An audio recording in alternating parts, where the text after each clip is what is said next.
Hello everyone, welcome to my channel commerce with Shikha. आज मैं आपको डेथ ऑफ अ पार्टनर जो हमारा पार्ट है रिटायरमेंट के चैप्टर में, उसका थोड़ा सा ओवरव्यू दूंगी, जिससे आपको उसके क्वेश्चंस जो हैं सॉल्व करने में आपको हेल्प मिलेगी। देखो, डेथ ऑफ अ पार्टनर जब हम करते हैं तो उसमें मेनली दो तरह के ट्रीटमेंट आते हैं।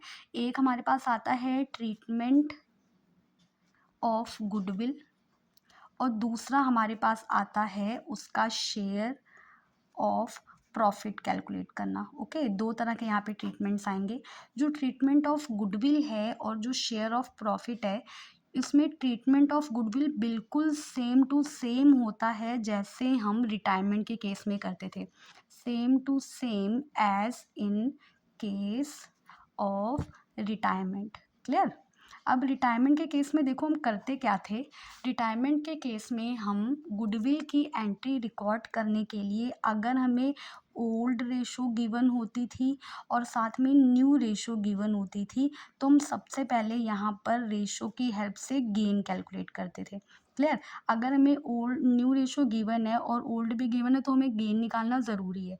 और लेकिन अगर हमें न्यू रेशो नहीं गिवन है तो हम क्या करते हैं, जैसे सपोज अगर दो पार्टनर हैं ए बी सी, तो यहाँ पे ए बी सी दो पार्टनर है, उनकी रेशियो है 1:2:2।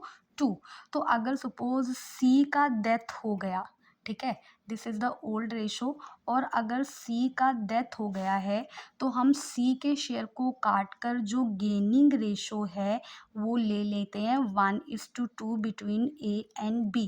क्लियर? ये तब करना है अगर हमें न्यू रेशो गिवन नहीं है। लेकिन अगर न्यू रेशो गिवन है तो हम डायरेक्टली गेन का फॉर्मूला लगाएंगे। गेन का फॉर्मूला क्या होता है?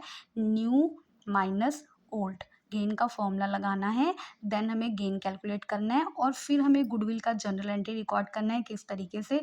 जो भी पार्टनर गेन कर रहे हैं, मतलब gaining partners capital account debit, और टू जो डिसीज्ड पार्टनर है, मतलब जिसकी डेथ हो गई, उसके कैपिटल अकाउंट को हम क्रेडिट कर देते हैं और उसको शेयर जो है वो पे कर देते हैं उसका गुडविल का।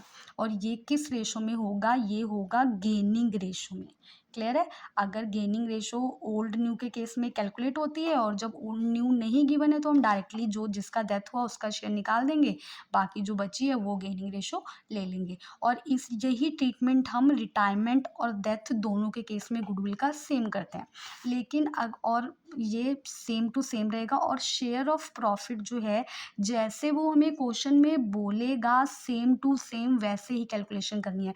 मतलब ये क्वेश्चन पे डिपेंड करता है कि वो किस तरह से आपको बोल रहा है। तो जैसे वो क्वेश्चन में बोलेगा कैलकुलेशन वैसी ही रहेगी। आपको बस क्वेश्चन को प्रॉपरली अच्छे से रीड करना है, और फिर प्रॉफिट का शेयर निकाल कर एंट्री उसकी रिकॉर्ड होती है P&L suspense account debit to deceased partner capital account. Clear?